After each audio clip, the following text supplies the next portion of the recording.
Welcome back. We're here continuing our reflections for the 32nd week in Ordinary Time. We just point out that these reflections are offered so that we're listening to the readings throughout the week, so that we're considering them.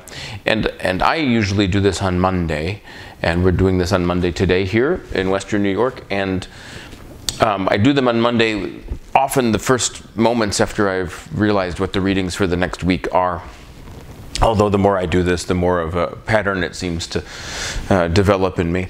And we continue with Luke's Gospel today in the 32nd week. We encourage people here to know the readings and all of our meetings and all of the things we do during the week in the parish deal with the Gospel reading, most especially as we conduct the meetings during the week, so that people have had 2 or 3 times often to consider them before they even come. You notice that I don't reference the other readings very often, but every once in a while I do. But I usually look and see what they are and see what the kind of common thread is, and then I just kind of go. And thank you for putting up with us. But it's a wonderful journey during the week, and it's a wonderful way to get people started thinking about the readings. So we're happy to have Teresa continue in Luke's Gospel for the 32nd Sunday in Ordinary Time. A reading from the Holy Gospel according to Luke. Some Sadducees, those who deny that there is a resurrection, came forward and put this question to Jesus, saying, "Teacher, Moses wrote for us, if someone's brother dies, leaving a wife but no child, his brother must take the wife and raise up descendants for his brother.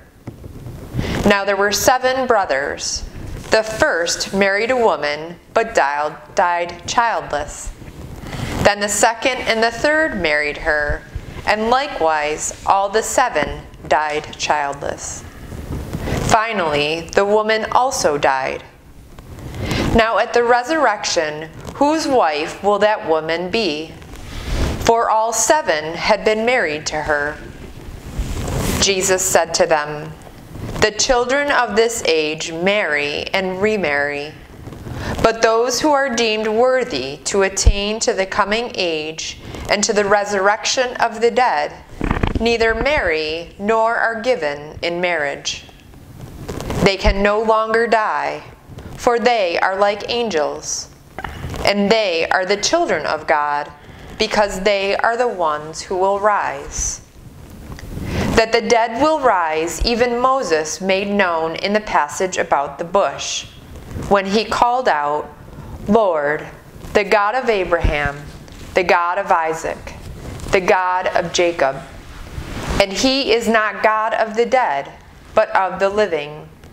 For to him all are alive." The Gospel of the Lord. Praise to you, Lord Jesus Christ.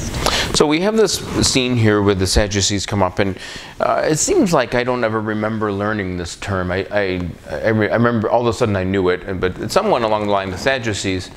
And maybe in the old translation when I was a kid it said, in parentheses, the ones who don't believe in the resurrection, because I always just kind of had it in the back of my head that they don't believe in the resurrection. And you can, if you know that, and you understand what's happening here. They're contrasted with the Pharisees, who do believe in spirits and the resurrection of the body, and the Sadducees do not. They denied it. Sadducees were fewer in number. They were usually wealthier. They were usually a little bit more politically motivated. They may have been in supportive even of the Roman occupation. Whereas the Pharisees were pretty much non-political, but they encouraged, well, anyone who allowed them to worship in the way that they wanted to were probably okay with them. But a greater expert than myself could probably flesh that out a little bit better for you. Anyway, they had this fundamental difference, that they didn't believe, Sadducees didn't believe in the resurrection. And they posed this question because it's supposed to highlight how foolish the resurrection and the concept of it is. And on a very practical level, you can see it. Well, you know, if you get married 7 times, whose wife in eternity? Who will be her husband in eternity? Come on, tell me. Jesus? And his response is, you don't know what you're talking about. That's my paraphrasing of his answer. You don't know what you're talking about. Marriage is for this age. And to this day, in the Christian tradition, what do we say? Till death do us part. So we say for this age. And then in the next age, they won't marry. But marriage is for us here. And it also is a very practical reason for saying that marriage had a very legal and dutiful significance in ancient times. It still does have its legal distinction, but it's also may have been more arranged. It may have been for the joining of families. There may have been for the exchange of property and dowries and things like that throughout history that happen, that go along with marriage, so that there was more of a contractual understanding of it too. So you understand, as he says, marriage is for this age. In Jesus' time, it may have looked much more as if marriage was for this age. And we are brought to the idea that it's not going to be like that in eternity. It's different. So one of the things, there's several things to consider here. One is that when they talk about the resurrection, they're not talking about Jesus' resurrection. They're talking about the general resurrection. And one of the things that's most fascinating, and I offer this to, it's a little bit of a side note, but it's worth mentioning here, is that when the Pharisees talked about the belief in resurrection is so astonishing, because they believe that all people, the general resurrection, all of us will be resurrected. All of us will be resurrected, and that's what the resurrection is, the resurrection of the dead. In Christian thinking, then, when Jesus is resurrected, it's a huge, it's an unbelievably, it's an unthinkable event, because there's nothing in any of their thinking about God raising one man first. And that's really at the kind of the heart of Christian theology, is what made this man so special, that he was the firstborn of the dead, as we say often in our prayers. So think about that. And that one I offer to, it's a pretty amazing question. You can imagine if you lived in Jesus' time and you heard about the resurrection, and Jesus defends the resurrection, the general resurrection here, and he defends it, and he says, yes, it exists, and that's the way it is, and then God goes ahead and he raises one person first, and it happens to be Jesus himself. And you can imagine being a witness to these events going, what? We weren't ready for that. Even if I'm a Sadducee and I don't believe in the resurrection I'm thinking of has nothing to do with God raising Jesus first. It's really the first question of Christian theology. What made that man so special that he was raised from the dead? And all of our thinking about Jesus unfolds from that. That's a great reflection point for your class or for your youth group or wherever you are, is realize that when we look back at something, we look back with the history and our understanding of it, and we often get out of the practice of saying, but at the time it happened, how would it have been perceived too? Slight tangent, because it doesn't go back to what's going on here, but a worthwhile one, because we understand then a little bit better about why this is unfolded for us the way it is. Every single theological idea can be traced back to the question, what was special about this one man that he was raised first? I think I heard that in a theology class in seminary, but I can't be sure. I've said that many times and thought about it many times, but I think I got that at Louvain when I was in the seminary. So we appreciate that. But one of the things is that Jesus leads us to believe is that something is going to be different in eternity.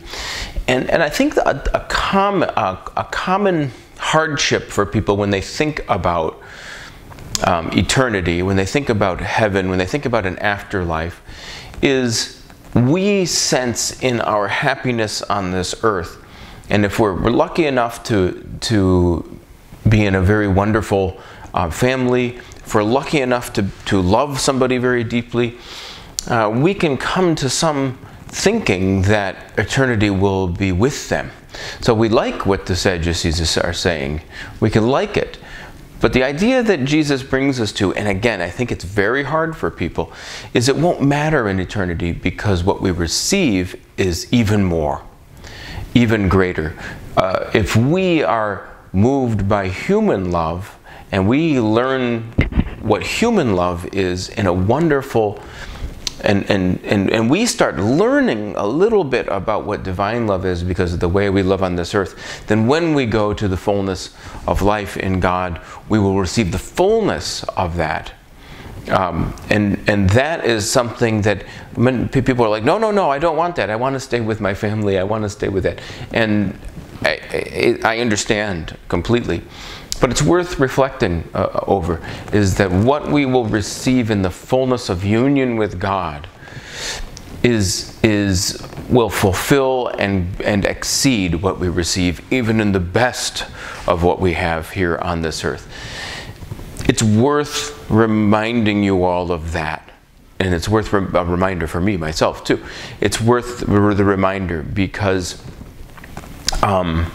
we really could use that message now, I think. I think in the world as complicated as it is, and with the horrible crimes against life in Ukraine and in Russia, and also the reflection that that this is going to go. It may get worse. We have to be, at the end of the day, reminded that what God has waiting for us is wonderful. Is wonderful. We had this little conversation last week, I think, with Teresa and somebody else, but our weather in the Finger Lakes here and in New York State has been beautiful this fall, and we're reminded that God sends us beautiful things to strengthen us and to remind us that we're loved. He sends those things to us when it's needed. We've had especially beautiful sunsets for the last, and sunrises, but I'm never looking out a window usually in the morning these days. But it's really, really a reminder of, as beautiful as it is, the best is yet to come for us in that fullness of life we share in Jesus Christ.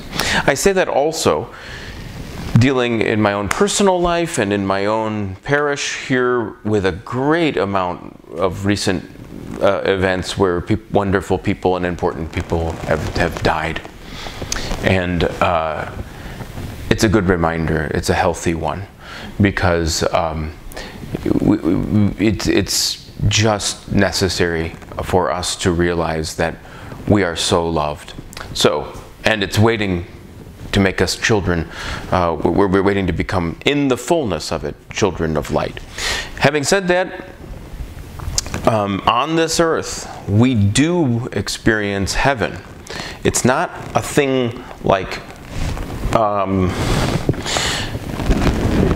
going to go to this place someday. And non-Christians and even Christians characterize it that. I'm going to do these things and then I'm going to go to heaven. And the best way I think of thinking about that is that on this earth we have to seek out and my pastor when I was a little boy said we have to practice heaven on earth. We have to practice it. And then, and as Fulton Sheen said, if you don't have heaven here, there'll be no place to go in eternity.